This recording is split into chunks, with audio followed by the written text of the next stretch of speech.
আপনাদের একটা কথা নিশ্চিতভাবে বলে যাচ্ছি, আপনারা আমার কথাটা রেকর্ড করে রাখুন, মিলিয়ে রাখুন। ভোট এখনো 1 মাস বাকি, কিন্তু 1 মাস আগে দাঁড়িয়ে আমি আপনাদের নিশ্চিত করে বলে যাচ্ছি তমলুক লোকসভা তৃণমূল জিতে গেছে। তৃণমূল জিতে গেছে, নিশ্চিত থাকুন। আমরা তমলুক সিট জিতে গিয়েছি। এখন প্রশ্ন, 1 মাসে ব্যবধানটা কোথায় নিয়ে যাব? 1 মাসে আমরা ব্যবধানটা বাড়াতে বাড়াতে কোন জায়গায় নিয়ে যেতে পারবো? ব্যবধান যত বাড়বে গদ্দার মির্জাফরদের মুখে ততগুলো থাপ্পড় পড়বে। ব্যবধান যত বাড়বে মূল্যবৃদ্ধিকারী কেন্দ্রীয় সরকারের গালে ততগুলো থাপ্পড় পড়বে। আজকে বলুন তো, 400 টাকার গ্যাসটা 1000 টাকা, 17 টাকার কেরোসিন তেলটা 100 টাকা, 60 টাকার সর্ষের তেলটা 140 টাকা। প্রত্যেক বছর একবার করে শীতকাল আসে আর পেঁয়াজ 200 টাকা কিলো দাম হয়। আদার দাম, কাঁচা লঙ্কার দাম মাঝে মধ্যে এমন ওঠে মনে হয় সোনার দোকানে কিনতে পাওয়া যাবে। একের পর এক জিনিসের মূল্য বৃদ্ধি এই নরেন্দ্র মোদীর জামানায়। আর তার উল্টো দিকে মমতা বন্দ্যোপাধ্যায় ফ্রি রেশনের চাল থেকে বাচ্চাদের মিড ডে মিলে মুরগির মাংস, জুতো, মোজা, বই, খাতা, লক্ষ্মীর ভাণ্ডার, স্বাস্থ্যসাথী, কন্যাশ্রী প্রকল্পের নাম বলা শুরু করলে প্রকল্প শেষ হবে না। মমতা বন্দ্যোপাধ্যায় এত কিছু করেছেন। এই কারণে দিদি আমাদের জন্য 4.5 বছর, 4.5 বছর পরিশ্রম করেন। আমাদের কাজ 5 বছরে 3টে ভোট মমতা বন্দ্যোপাধ্যায়কে গিয়ে দেওয়া। অর্থাৎ আমাদের কষ্ট 3 দিনের, আর মমতা বন্দ্যোপাধ্যায়ের কষ্ট হচ্ছে 4 বছর 364 দিনের। তাই আমাদের প্রত্যেকের কাজ দিদিকে সমর্থন করা। এই নির্বাচনেও আপনারা প্রত্যেকে করবেন বলেই আমি বিশ্বাস করি। আমি শুধু আপনাদের এইটুকু বলি, এখানে বিজেপি প্রার্থী অভিজিৎ গাঙ্গুলি, প্রাক্তন বিচারপতি। তো বিচারপতি হিসাবে কী করেছে আপনারা জানেন? চাকরি খেয়েছে লোকের। তো এই যে চাকরি বাকরি খেয়েছে, খাবার পরও লজ্জা শরম নেই। বিচারপতি মানে কি? গোটা পৃথিবী তাকে প্রণাম করতো, নমস্কার করতো। পুলিশ থেকে শুরু করে সাধারণ মানুষ বিচারপতিকে প্রত্যেকে নমস্কার করে। আর আজকে তিনি ভোটের প্রার্থী হয়েছেন, মানে তিনি আজকে সবার কাছে নমস্কার করছেন। কিন্তু দুঃখের বিষয়, তিনি এখনও বিচারপতির মানসিকতা থেকে বেরিয়ে আসতে পারেননি। আমায় একজন সাংবাদিক বলল, বিজেপির কর্মীরা রাস্তায় বলাবলি করছে যে অভিজিৎ গঙ্গোপাধ্যায়কে যখনই একটু গাড়ি থেকে নামতে বলছে, রোদের মধ্যে বেরোতে বলছে, অভিজিৎ গঙ্গোপাধ্যায় বিজেপির কর্মীদের বলছে, আমি যদি মিছিলে হাঁটি তোরা কি করবি? আমি মোদির প্রার্থী, নামবো না। এই লোকটা ভোটের সময় নামতে চাইছে না গাড়ি থেকে, ভোটের পর বুঝছেন নাকের সামনে ধুঁয়ো উড়িয়ে বেরিয়ে চলে যাবে। আদৌ তমলুকে পা রাখবে কিনা সন্দেহ। দিল্লিতে গিয়ে বসে থাকবে বা সল্টলেকে গিয়ে বসে থাকবে। কেন? আরও একটা প্রশ্ন আছে। যে মানুষটার হঠাৎ মতিভ্রম হয়, বিচারকের জগৎ থেকে হঠাৎ করে বেরিয়ে 3 মাসের মধ্যে সিদ্ধান্ত নিয়ে রাজনীতিতে চলে আসতে পারে, 7 দিনের সিদ্ধান্তে, সে যে রাজনীতিতে আসার পরও হঠাৎ করে 3 মাস পর রাজনীতি ছেড়ে দেবে না, তার কোনো গ্যারেন্টি আছে? তখন আপনারা এমপি কোথায় পাবেন? তখন আপনারা কিন্তু কাউকে পাবেন না হাতের কাছে। একেই দিব্যেন্দু অধিকারীকে পাননি, লাস্ট কবে দেখেছেন হয়তো ভুলে গেছেন। বিজেপির এমপি হওয়ার স্বাদ কি আপনারা তো জানেন। দিব্যেন্দু অধিকারীকে ভোট দিয়েছিলেন, সে বিজেপিতে গেল, তার দাদা, তার ফুল ফ্যামিলি বিজেপি। 2020 সালে সেই থেকে 20 থেকে 21, 22, 23, 24, আজকে 4.5 বছর অতিক্রান্ত। দিব্যেন্দু অধিকারীর দেখা হয়তো আপনারা কেউ পাননি, ভোটের সময় লাস্ট পেয়েছিলেন। বিজেপির এমপি মানেই দেখা পাওয়া যাবে না। বিজেপির এমপি মানেই ভূমি ব্যান্ডের সেই গান গাইতে হবে, তোমার দেখা নাই রে, তোমার দেখা নাই। বিজেপির এমপি মানেই হাওয়া। কিন্তু আমি এইটুকু আপনাদের বলতে পারি, আমি রাজনীতির জগতের লোক। আপনারা আমাকে এতদিন মিটিংয়ে দেখেছেন, মিছিলে দেখেছেন, টিভিতে বিতর্কে দেখেছেন, স্লোগান দিতে দেখেছেন, রাজনীতির মঞ্চে আমাকে দেখেছেন।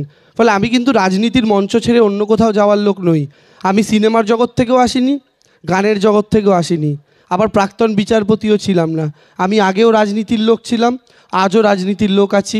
আপনারা জেতালেও আমি রাজনীতির লোকই থাকবো। ফলে আমার থেকে আপনারা পরিষেবাটা বুঝে নিতে পারবেন আগামী 5টা বছরে। আর এইটুকু আমি আপনাদের নিশ্চিত করে বলি, আমি দিব্যেন্দু অধিকারী নই। আমায় ভোটের আগে যতবার দেখতে পাচ্ছেন, ভোটের পরে তার চেয়ে বেশি দেখতে পাবেন, এটুকু নিশ্চিত থাকুন। এটুকু আপনাদের সামনে আমি কথা দিয়ে যেতে পারি। বাদবাকি আর বক্তব্য দীর্ঘায়িত না করে শুধু একটা কথাই বলবো, মায়েরা দাদারা, আমরা তৃণমূল কংগ্রেস যারা করি, আমরা ভোট ভিক্ষা করি না। ভোট ভিক্ষা করি না কারণ ভিক্ষার জিনিসের ফেরত হয় না। আপনাকে কেউ ভিক্ষা দিলে আপনি আশা করেন সেটা, মানে আপনি কাউকে ভিক্ষা দিলে আশা রাখেন সেটা ফেরত পাবেন? আপনি তো দান করে দিলেন তাকে। এতদিন বিজেপির লোকেরা ভোট ভিক্ষা নিয়ে এসছে, তাই আপনি ভিক্ষাটা দিয়েছেন, ওর ভোট নিয়ে পালিয়ে গেছে নিজের সম্পত্তি ভেবে, আর দেখা করেনি। আমরা তৃণমূল কংগ্রেসের কর্মীরা আমরা বলি ভোট ভিক্ষা নয়, ভোটটা আমাদের ধার হিসাবে দিন, ঋণ হিসাবে দিন। কেন? কারণ ধারের জিনিস সুদ সমেত ফেরত দিতে হয়। আপনারা ভোটটা আমাদেরকে দিন, আমার কাজ হবে আগামী 5 বছর নিজের কাজের মাধ্যমে সুদে আসলে সেই ভোটটা আপনাদেরকে মিটিয়ে দেওয়া, মায়েরা দাদারা।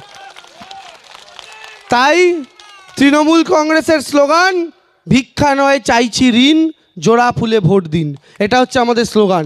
আর সেই স্লোগানের জায়গা থেকে আমার বয়স বেশি না মায়েরা দাদারা, মাত্র 28। এটা হওয়ার একটা সুবিধা হচ্ছে ছোটা দৌড়ানো যেমন যায়, তেমন আরেকটা সুবিধা হচ্ছে আমার রাজনৈতিক জীবন তো সবে শুরু, আমার এই লড়াইতে হারানোর কিছু নেই। কিন্তু আমার প্রতিশ্রুতি রাখার দায়টা অনেক বেশি। কেন জানেন? কারণ আমার 28, ভগবান যদি 68 বছরও বাঁচিয়ে রাখে, তার মানে আমাকে আরও 40 বছর রাজনীতি করতে হবে। আমি যদি জীবনের প্রথম নির্বাচনী প্রতিশ্রুতি না রাখি যে তারপরে, তাহলে বাকি 35 বছর কাকে কোন মুখে কী জবাব দেবো? তাই আমার পক্ষে কিন্তু প্রতিশ্রুতি রাখার দায়বদ্ধতা অভিজিৎ গঙ্গোপাধ্যায়ের চাইতে অনেক বেশি। অভিজিৎ গঙ্গোপাধ্যায় আসবেন, হারবেন, চলে যাবেন, ওনার কিছু যায় আসে না। কিন্তু আমার ক্ষেত্রে আমি বলতে পারি যে আমাকে যদি আপনারা জেতান, আমার প্রতিশ্রুতি রাখার দায়বদ্ধতা আর 5 জনের চাইতে অনেক বেশি, যেহেতু আমার বয়সটা কম, রাজনৈতিক জীবনটা পড়ে আছে। তাই আপনাদের সমর্থন ভালোবাসা চাইছি, ব্যবধান বাড়ানোর জন্য চাইছি, কারণ আমরা নিশ্চিত আপনাদের ভালোবাসা আমরা জিতছি। শুধু ব্যবধান বাড়াতে আপনাদের প্রত্যেকের আশীর্বাদ ভালোবাসা দরকার। আর এইটুকু বলি, আমাকে তো আপনারা বিতর্কে দেখেছেন এতদিন, টিভির বিতর্কে। কেন্দ্রে কে ক্ষমতায় আসবে জানি না, এখনও অবধি যে 2 দফার ভোট হয়েছে তাতে বিজেপির নিজেদের সমীক্ষা বলছে ওদের হাল খুব খারাপ। ওদের সমর্থকরা নাকি ভোট দিতে বেরোচ্ছেন, এই যে 10% করে কম ভোট পড়ছে, বিজেপির সমর্থকরা নাকি বেরোচ্ছেন না। প্রথম 2 দফার ভোটে নাকি ইন্ডিয়া জোট এগিয়ে গেছে, বিভিন্ন টিভি চ্যানেল বলছে। কিন্তু আমি আপনাদের তা সত্ত্বেও বলছি, ধরুন দিল্লিতে ইন্ডিয়া জোটের সরকার এলো, তাহলে তো আমায় জেতালে সোনায় সোহাগা, কেন্দ্র আমাদের সরকার, রাজ্য আমাদের সরকার। আর ধরুন এটা হলো না, আমি শুভেন্দু অধিকারীর কথা মেনে নিলাম, আবার মোদিজি এলো দিল্লিতে। আপনারা দেবাংশুকে যেইটুকু চেনেন, আমি আপনাদের এইটুকু আমার নিজের হয়ে গ্যারেন্টি দিয়ে বলতে পারি, লোকসভার বুকে দাঁড়িয়ে যতক্ষণ না তমলুকের জন্য প্রকল্প ছাড়বে, নরেন্দ্র মোদী আর অমিত শাহের কানা তালা লাগিয়ে দেওয়ার জন্য আমি একা যথেষ্ট। আমি আপনাদের এইটুকু এখান থেকে গ্যারেন্টি দিতে পারি। আর বাকি রইল রাজ্য সরকারের থেকে প্রকল্প নিয়ে আসা। দিদি আমায় যা স্নেহ করেন, অভিষেক বন্দ্যোপাধ্যায় আমায় যা ভালোবাসেন, আমি তমলুকের মানুষের জন্য যদি কোনো প্রকল্প চাই তাদের কাছে, আমি জানি তারা অনায়াসে আমাকে সেই প্রকল্প গ্রান্ট করে দেবেন আপনাদের জন্য। তাই সব জায়গা থেকে আপনাদের সুবিধা যদি আমাকে জেতাতে পারেন, তো সেই জায়গা থেকে আমি আপনাদের কাছে আরও একবার সমর্থন চাইতে এলাম। নতুন ভোটার যারা আছেন তাদের কাছেও সমর্থন চাইতে এলাম। আমি তোমাদেরই প্রজন্মের একজন, তোমাদের 18 বছরে যারা প্রথম ভোট দেবে, আমার 28, 10 বছরের গ্যাপ, বেশি না। তোমাদেরই প্রজন্মেরও আমি। তোমাদের প্রথম ভোটটা উন্নয়নের পক্ষে যাক, প্রথম ভোটটা বাংলার পক্ষে যাক। কারণ নরেন্দ্র মোদীর সামনে ধরুন বাংলার বিজেপির এমপি বসে আছে আর গুজরাটের বিজেপির এমপি বসে আছে, নরেন্দ্র মোদী টাকা নিয়ে বসে আছে। হয় বাংলার বিজেপির এমপিকে দেবে, গুজরাটের বিজেপির এমপিকে দেবে, যে কোনো একজনকে কাজ করার জন্য তার রাজ্যে। আপনার কি মনে হয় নরেন্দ্র মোদী টাকাটা বাংলার বিজেপির এমপিটাকে দেবে না গুজরাটের বিজেপির এমপিটাকে? সবাই জানি গুজরাটকে দেবে, কারণ নরেন্দ্র মোদী নিজের রাজ্য গুজরাট, ওরা ওদের রাজ্য, ওদের ওই গোবলয়ের রাজ্যগুলোর বাইরে কিছু বোঝে না। কিন্তু ধরুন গুজরাটের একজন এমপি বসে, নরেন্দ্র মোদী এখানে বসে, আর তার পাশে বাংলার একজন এমপি বসে, সে বিজেপির নয় তৃণমূলের। নরেন্দ্র মোদীর হাত থেকে কিন্তু টাকাটা ছিনিয়ে নেওয়ার জন্য সে শেষ মুহূর্ত অবধি লড়াই করবে। এই জন্য আমরা বলি বি ভোকাল ফর লোকাল, অর্থাৎ লোকাল পার্টির জন্য ভোকাল হন। নরেন্দ্র মোদী একসময় বলেছিলেন ভোকাল ফর লোকাল, আমি বলি মোদিজি ঠিকই বলেছিলেন। তো সেই ভোকাল ফর লোকাল যদি থিওরি হয়, সেই থিওরিতে বাংলার সবার তৃণমূলকেই ভোট দেওয়া উচিত, কারণ বাংলার লোকাল পার্টি তৃণমূল কংগ্রেস। বাংলার দাবি দেওয়া দিল্লির বুকে এই পার্টিটাই তুলে ধরতে পারবে। তাই আমি আরও একবার আপনাদের প্রত্যেককে নতমস্তক আমার প্রণাম জানাই, আমার অভিনন্দন গ্রহণ করবেন। আপনাদের সঙ্গে আরও একবার দেখা হবে, আবারও দেখা হবে। নির্বাচনের আগে তো আরও মিটিংয়ে দেখা হবে, আর নির্বাচনের পরে তো সবসময় আমরা একটা টিম হিসাবে, টিম তমলুক হিসাবে কাজ করব। খুব ভালো থাকবেন, সুন্দর থাকবেন, সুস্থ থাকবেন। জয় হিন্দ, জয় বাংলা, খুব ভালো থাকবেন।